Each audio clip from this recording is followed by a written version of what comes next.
If you're experiencing issues with internet connectivity, Wi-Fi networks, or mobile data on your iPhone, resetting the network settings can be a quick and effective solution. This option restores all network configurations to factory defaults, erasing saved Wi-Fi networks, Bluetooth devices, and VPN settings.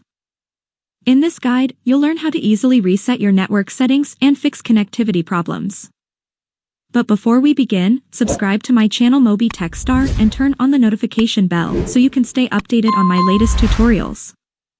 Now, let's get started. First, open the Settings app on your iPhone. Once you're in Settings, find the General section and tap on it. Inside the General section, you'll see various options. Scroll all the way down, and at the bottom of the page, you'll find an option called Transfer or Reset iPhone. Tap on it. In this section, at the bottom of the screen, you'll see two options: Reset and Erase all content and settings. Select Reset. This will open a menu with several reset options. From there, choose Reset Network Settings. After tapping on this option, you'll be prompted to enter your device passcode if one is set. Then, tap Reset Network Settings again to confirm your decision.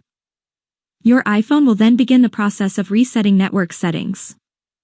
Your device will automatically restart, and all saved Wi-Fi networks, Bluetooth devices, VPN configurations, and mobile settings will be restored to factory defaults.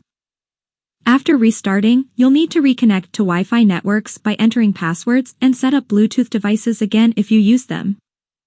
And that's it. If you found this video helpful, don't forget to like it and subscribe to my channel for more tutorials like this one. See you very soon in my next video.